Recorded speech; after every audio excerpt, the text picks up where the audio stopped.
Hi, this is Kristi Ware, and thank you for joining us today. We're here for some C.S.I. candidate interviews, and today I have Rhonda Swaney with us, and she is going to be running for the Ringgold City Council seat coming up in the election here in October. Thank you for coming in. Thank you. Allowing us to come talk to you Yes, thank today. you for doing this. It means a lot to be able to get information out with people that value truth and information. Love it.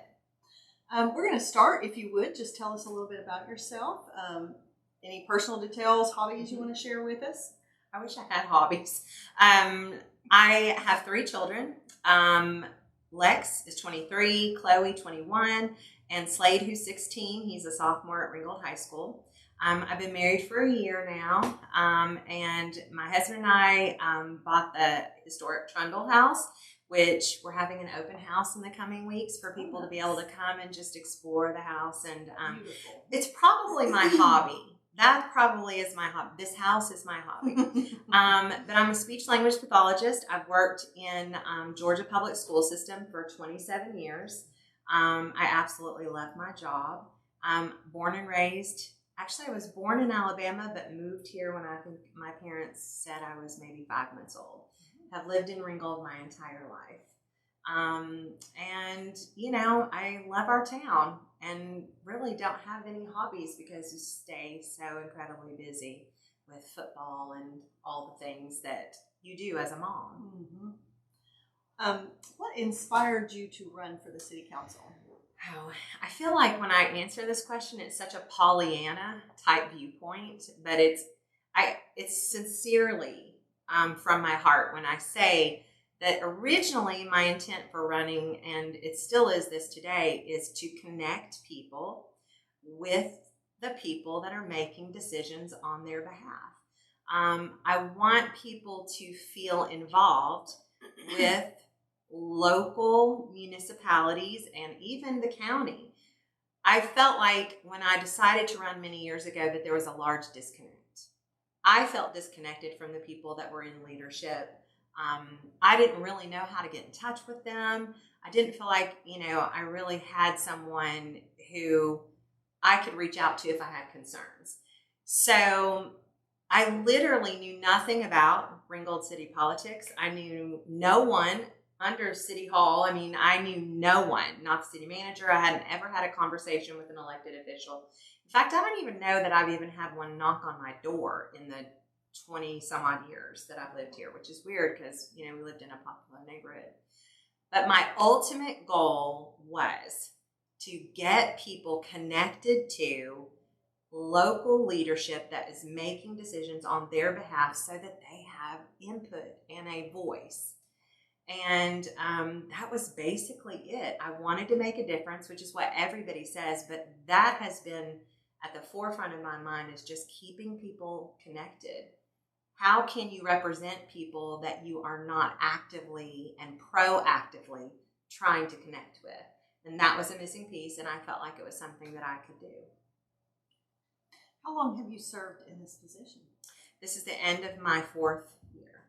So, yeah, and there's a very steep learning curve. I feel like, okay, I've had 4 years of actual experience, and now I'm ready to take that knowledge base and use it to really finish what I feel like we have started. 4 years. Okay. Let's talk about your tenure in office. What was the previous platform, perhaps maybe that you ran on, or points of accomplishment that you've had while you've been in office that you'd like to talk about? I've always, again, my platform has always been about representing people, giving people a voice. Very simplistic. Something that's also incredibly important to me is to keep as much money in our families and our citizens' pockets as possible.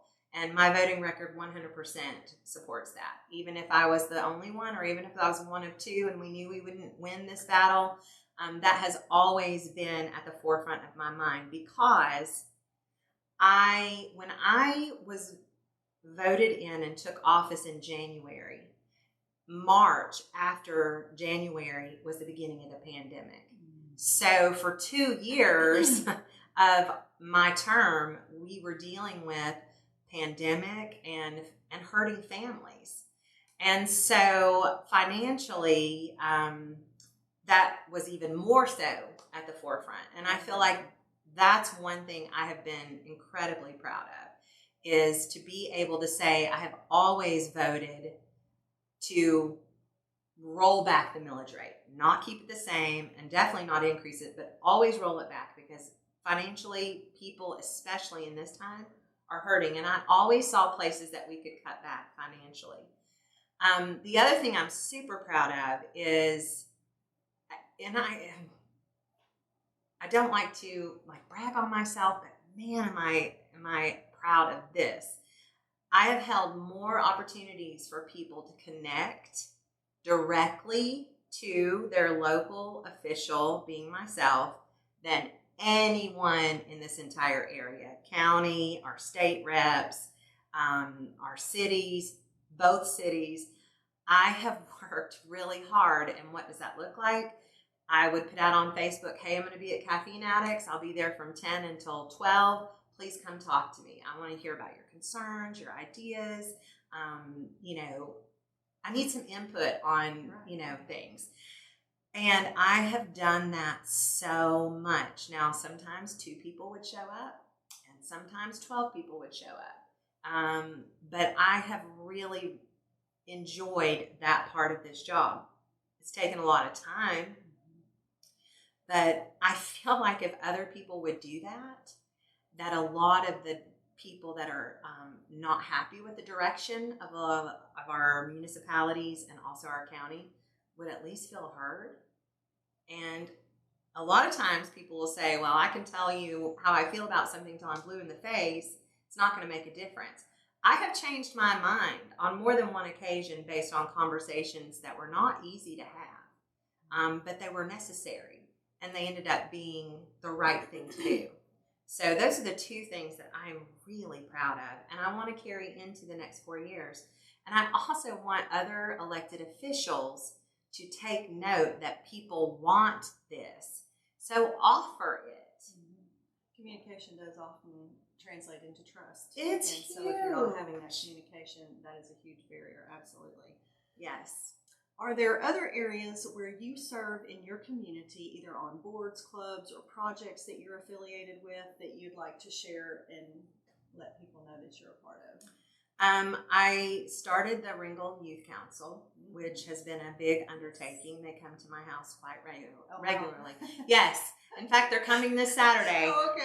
They love to come over here. So introducing young people and modeling for them, even at such a small level in the city of Ringgold, what it's like to be engaged with their elected officials. And these are not people that are way up here that you can't have conversations with. We need your input. We need your wisdom as young people. So that's something I'm very proud of. I do serve on the North Georgia Healthcare Board.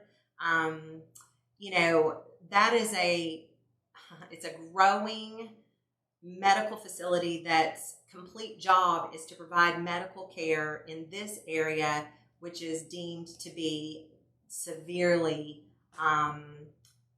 underinsured and lack of medical care.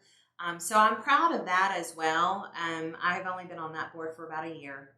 I serve on the Convention and Visitors Bureau board for the city, which is responsible for spending money to advertise to get more tourists to come to our city. And they do, the Haunted Depot and 1890s Days. So I love serving on that board. And, there's been other opportunities to serve on boards, but those are the main ones that I really dedicate a lot of time to. Okay. What are some of the issues that you believe are most important right now to citizens of Ringgold? In the coming months, there's going to be a massive shift from, now we've got some recreation things coming to our town in the form of pickleball courts and the walking trail is complete, and then we're looking at one other park. There's going to have to be a shift into infrastructure. We need to do something in regard to our wastewater problems.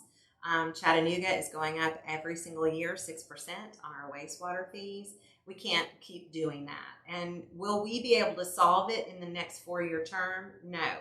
But we can definitely start looking at what we are going to do and put some definite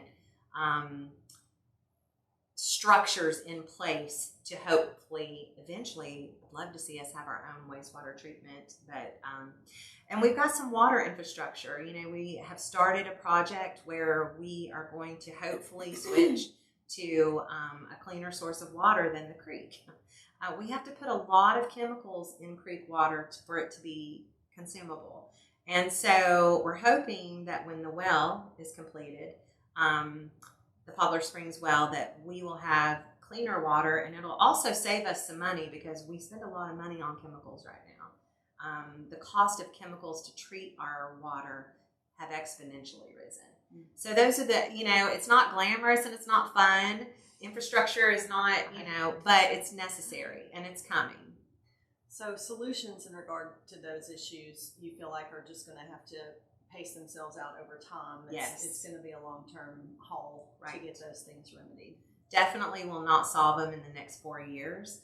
Okay. But if we don't start looking at them now, we're going to have massive issues down the road. And I think that everyone on the council and our mayor are in sync with that. I think we all realize, okay, we've done a lot during the pandemic time in the last 4 years for increasing quality of life. And now we need to look at our infrastructure. So let's talk a little bit about the election. Some dates for the election that are coming up. Do you want to share when early voting starts? Sure. October 16th is the beginning of early voting, and it runs through November 3rd. And the actual election day is November 7th. There are 2 Saturdays where you can go and vote also, but let me tell you, the best place to get that information is on Catoosa County's election board site on Facebook. They are so good about, they've even put out a sample ballot. So yeah, and I just hope people will get out and vote. We don't want to have a voter turnout of 500 people when there are almost 3,000 people registered to vote in this town. You know, so whatever happens, people need to let their voice be heard. This is your opportunity to pick who represents you, and so hopefully people will vote. Okay. And we have 3 seats that are up for re-election on the council. Right. And we have 4 contenders that are vying for votes for those. Right. And we also have the mayoral race that's happening. But for a regular city council seat, in your opinion, what sets you apart from the other candidates that may be seeking office? You know, I say this about myself in jest, but also in truth. I am definitely not the brightest crayon in that box, but I am an extremely hard worker. And I am gifted in connecting people and in listening to people and in acting. I don't know that there has been a person who is running today who has worked as hard in the last 4 years. I'm not a candidate who just, or a council member who just shows up to meetings. I'm in meetings all week long, not because I just want to go on Facebook and say, look at me, look what I did today. But because it's important to have people who are willing to basically put everything out to make a difference in the people who live in this city in their lives. And in order to do that, you have to work. So that sets me apart, and also just my desire to get people involved by listening and hearing, and them coming to my house, me going to their house. Just really connecting people. Yeah. And that is not something that anybody else really loves to do, but I love it. Okay. In a recent vote in the city of Ringgold in regards to the budget, you were one of 2 votes to roll back the millage rate. We kind of touched on that a little bit earlier. But would you like to tell us why that you voted differently and wanted to roll that back? Because we could cut things from different parts of the budget. Plain and simple. Okay. Why would we take it from our families' pockets when we can cut back? And here's the other thing. If we had kept it the same, we still would have made $60,000 more than we did the last time. We weren't hurting for money. I don't like to anticipate what there's no factual basis to back up. And I didn't see this coming economic crisis in our town. And what I do see and what I do hear in my talking to people around this city is there are a lot of families hurting because school, I mean, I'm telling you, yeah, every board in this area increased their piece of the pie. Why would we do that too? We didn't need it. Sorry, I feel very strongly about that. And to wrap us up, what is your vision for Ringgold in the next 5 years? I would like, in the next 5 years, for the people of this city, for their lives and their quality of life to be so much better that they can look back and say, I'm giving myself cold chills, but they can look back and say, wow, look at where we are now compared to where we were 5 years ago. These are the things that we're enjoying. We are able to use some of the new recreation things to make memories with our kids and with our family. We have more money in our pocket because the city isn't, taking more of the piece of the pie that wasn't necessary. We have cleaner water. We have all of these things. I want the people in this neighborhood and in this town to be able to see tangible evidence of why their life is better now than what it was 5 years previously. And it's very doable. With the right leadership, it's very doable. Okay. Well, thank you so much for sitting down with us today. I appreciate you and Nick for everything you guys do. Thank you. All right. Thank you for tuning in with us.